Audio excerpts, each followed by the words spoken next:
Hi everyone, I'm Tim from Lit Film Fest Classrooms. Sit down at the back, Hi. everyone. Pay attention and listen. I've got a question. Oh, another question. Go on, Si. Uh, how, when's break? There'd be no break for you. Detention non-stop. No more questions. Thank you very much. How are you, Mr. Peter Bunzl? Hi everybody. Hi Tim. Hi Simon. I'm glad to be here in Good. your slightly strict virtual classroom. Yes. Very strict. None of that lip. I'm None of that cheek. I'm a bit scared now about Good. misbehaving. You should be. Okay.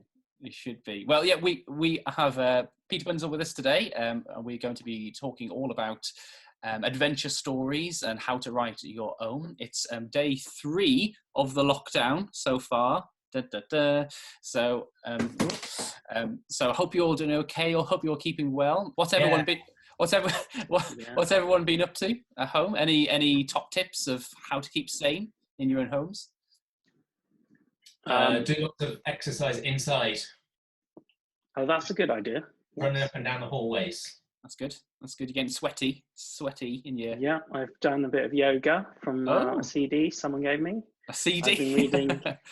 Yeah, sorry, old school. I've been reading this book called The Clock of Stars, which is coming out in October. It's very good. It's good fun. Who's the author? Massive. It will keep you busy for a long time. But hopefully coronavirus will be over by then. Yeah. It's good. It is by Francesca Gibbons, and it's coming out of HarperCollins. That's a beautiful cover as well. Magical fantasy, yes. What I've been up to is I've been making granola, everyone. There we go. 2 jars worth. It's very easy to make at home. So there you go. Find a nice recipe. Not as profound as what you two are doing. Granola tips for today. Okay, so adventure stories. What are your experiences of adventure stories? Maybe growing up or from wider reading? What did I love? I loved lots of adventure stories growing up. I loved magical adventure stories like Dinah Wynne Jones and Joan Aitken's stories, and The Wizard of Oz, and lots of things like that. Narnia stories, everything really. It's I was funny. just going to say something about, and there's a lot of sort of animal adventure stories. I remember reading a lot of those kind of things where it was animal characters doing things as well. Like the Redwall books, I read quite a lot of those, things like that. And often they're quite mixed with action then as well, aren't they? So all of those books contain a significant amount of action, but it leads up to those points of drama within the books, and you definitely see that in the Cogheart series as well. As I think I have a proof copy. Wow. There we go. I have an official proof. Very That's it. I'm a super fan, Peter. There you go. But the Cogheart. Go on, sorry. Oh no, I didn't steal it. I was going to say, how do you define an adventure story? What does it have to have in it to make it? Well, I don't know if you go into this with your students, but I would say it's probably a hero's journey story, and I don't know if you've done that with your students, but basically it's a kind of structure where your hero is at home at the beginning of the story in their everyday life, and then something happens to jolt them, like this week, for example, to jolt them out of their everyday life, and then they go on an adventure.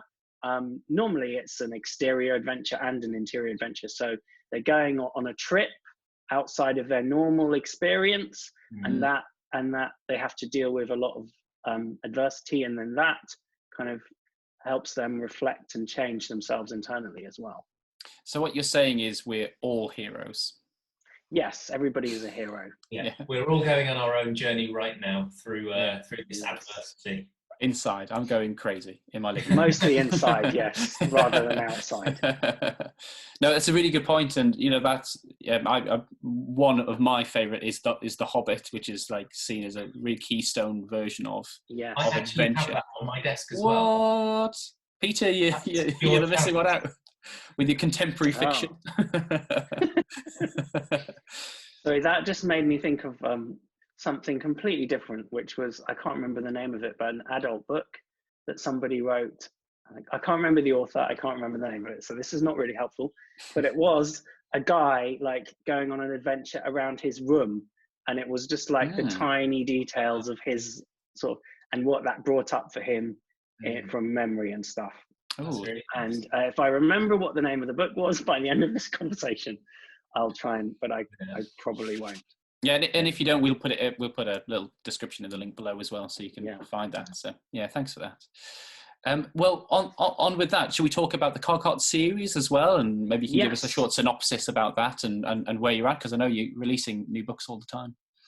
Yeah, so there are now 4 books in the series, and this was the first book, Cogheart, A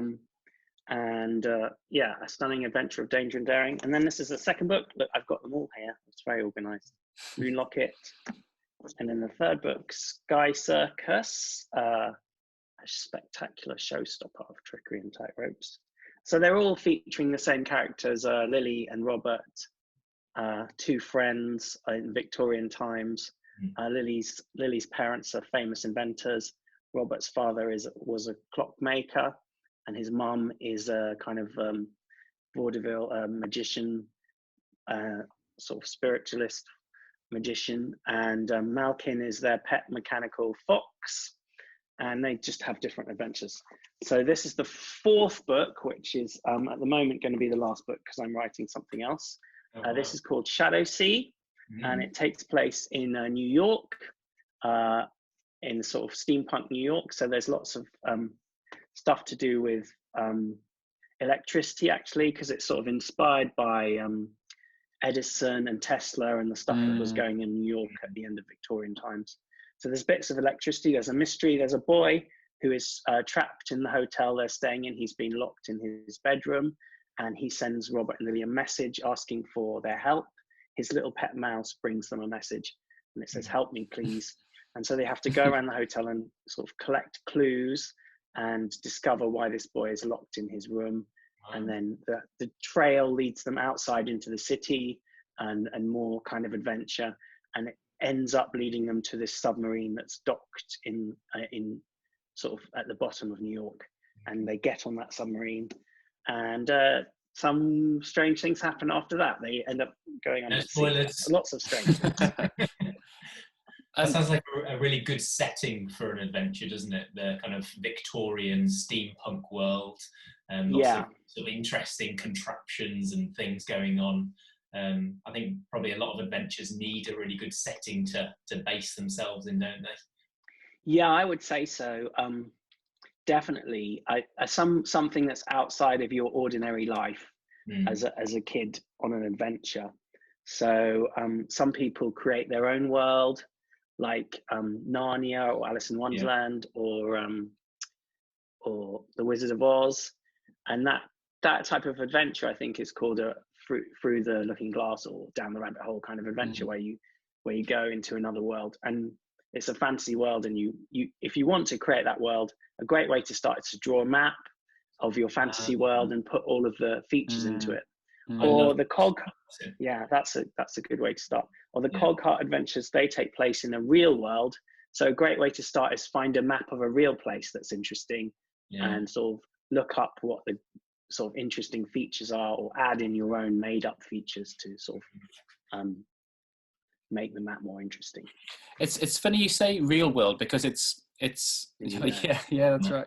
It's funny you say real world, because it's like our world. You've clearly based it on our existence, but you've changed key parts of it, haven't you? Or like it's an alternative dimension almost, where this world exists of mechanicals and cogs, and like you said, it builds up to electricity towards the end of the series, but at the start it's a totally different place, isn't it?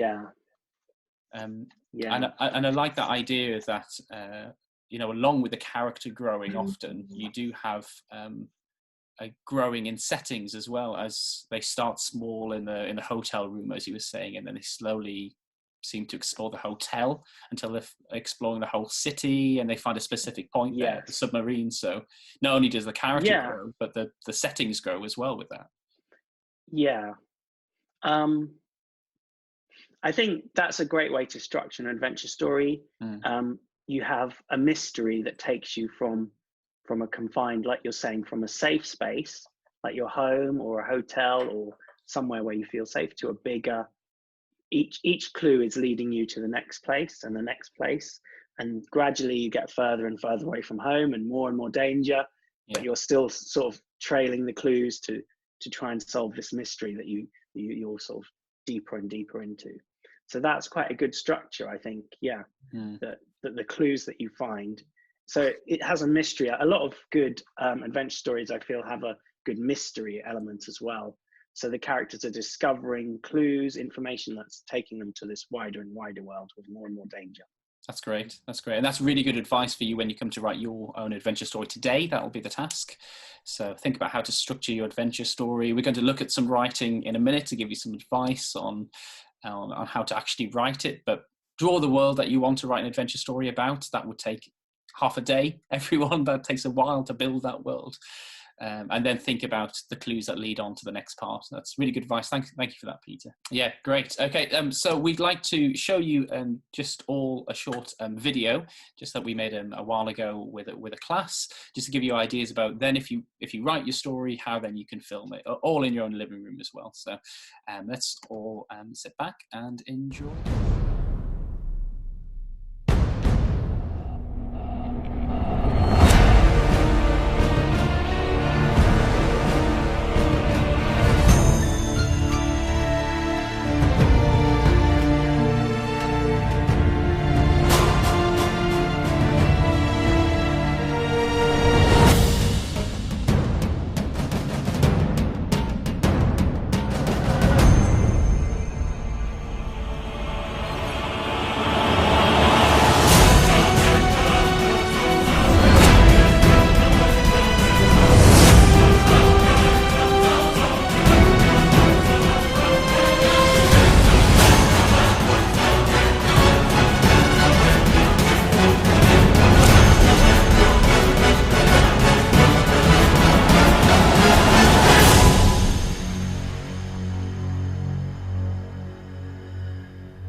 There. Wasn't that great, everyone? That was fantastic. Thanks. So now you know what you can make at home. You can edit that together very simply on iMovie. Lots of people have it, but there's loads of free apps that you can use as well. Just have a play, see what's out there, and you can bring your writing to life quite easily just with some simple apps in your living room. So go nuts, go crazy. You actually do a bit of that yourself, Peter, as well, don't you? You actually animate. You're not just an author. Yeah, I do some animation. So if you go to my website, which is www.peterbunzl.com, you can see some of my animations that I made when we were promoting the book. You can see the covers animated, and you can also see some of my other short films and animations that I made while I was before I started as a children's writer. Wow. That's great. So just to kind of pull out. It will come up in a second, like the GIF will switch over here. There we go. So you've animated those yourself, have you? Yeah, I animated those clips there. Yeah. That's me, fantastic. My beautiful face. Not animated at this point. Yeah. No. Yeah, they're wonderful. So yeah, you can see lots of different clips. And if you go to the videos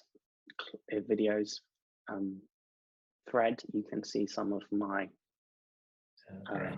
fantastic. I've done some chapter readings of the introductions and the prologues of Cogheart and Moonlocket, Sky, so all of the books basically, so you can see. And there's a Q&A with me talking about some of the ideas behind the story, some of the things that we've just sort of touched on, like mechanical robots and great magic and stuff like that. That's fantastic. And also, there also are. Sorry, just to say, there are some other resources there, aren't there, Peter? Oh, yes, that you can design a book cover and create your own puppets. Short half-a-day activities that you can do at home. Yeah, but really worthwhile looking at. So please check out that website, because it's really worth investing into and finding out. And if you want to listen to Peter read out a chapter and then you want to review it, and then we'll put a little link to how to write a chapter review. And if you want to get in touch with us, there's lots of information down below of how you can do that with your adult support. So shall we pull apart one of your sentences, Peter? Is that okay? Yeah, sure. Go ahead. Oh, it's okay. It's absolutely wonderful. So that's no problem there. Right. So this is a short character description that I pulled from the first book. Peter, would you like to read that out for us? Yes. Lily could not stop staring at his face. Perhaps he'd been in an accident, for the rims of his eye sockets, around the mirrors, looked red with damage, and his cheeks were scarred with jagged marks. And I'd like to pull out really the features of how this works. It's quite a short sentence there to start with. Lily could not stop staring at his face, which is short and quite impactful, followed by a fairly extended one with loads of extra informations about the rims of his eye sockets and red with damage and this jagged marks. You know that this character is dangerous solely from this language, which I think you've used really well, Peter, to introduce a character and then push the character on further in their journey. Well, I think about what is interesting about that sentence that you picked, and I think is a really important thing when you describe a character in a story, is to think about whose point of view it is from. Like, who's the character who's looking, who's doing the description. And although this is a third person book, it's Lily's you're seeing her from outside. The actual story is told mostly from her point of view. So the things that happen in the story, are told from her point of view. So it's really important how she feels about everything. And one of the most important things about character description is to also have a little bit of detail about how the character looking at the other character is feeling. So Lily could not stop staring at his face. Perhaps he'd been in an accident. So that is her interior thought to go along with the actual physical description of the guy. And it gives it, in my mind, she's quite sympathetic to him. Like, she's not repulsed. She's worried, like maybe he'd been in an accident, maybe something bad happened to him. Yeah. And that gives, that makes her sympathetic because she's looking at him. She's not thinking, ooh, like, what a horrible person. Yeah. Like, I'm really, how repulsive. She's thinking, oh, perhaps he's been in an accident, and it has a kind of, has an edge of worry to it. So it gives her a sympathetic side. And I think whoever the character is you're describing, always think about who's looking at that character and what their point of view is, and try and put that into the description as well. Yeah, and yet you're hinting at more as well with that, with the words like scarred and jagged and damage. Yeah, that there could be something bigger than an accident of what she's thinking at. Maybe like a again, no spoilers here, but there could be like part of a battle or a war, something bigger. We don't really know at this point, do we? And that language leads the reader onto that, or sows that seed. Yeah, thanks for that. Thanks for sharing that. So there's some good character building ideas there for you guys to get going. So your activity now is to write your own adventure story, build your own world, send it to us, take a photo of your work, or send it to us using the information down below. We'd love to see it, or if you would like to film it, and again, using some of the apps we suggested, go for it. It doesn't need to be really long, does it? It can just be a short little adventure story. It could just be a sample, just a little keyhole look into what could be a bigger story. Yeah, I mean, my personal favorite thing in an adventure story is I quite like it when the opening of a story has a big sort of action set piece that's hooking you in. It's a great hook to have an action opening for a story. So maybe if you're only going to write a short piece, think about what kind of action opening you would have for your story to hook the readers in. It's a great idea. Thanks, Peter. Thank you for joining us. Join us tomorrow, 10:30. We're here every day, sharing what we love, lots of activities. Thanks, Tim. Thanks, Si. It's been really fun. All right. Bye. Remember not to drink from puddles.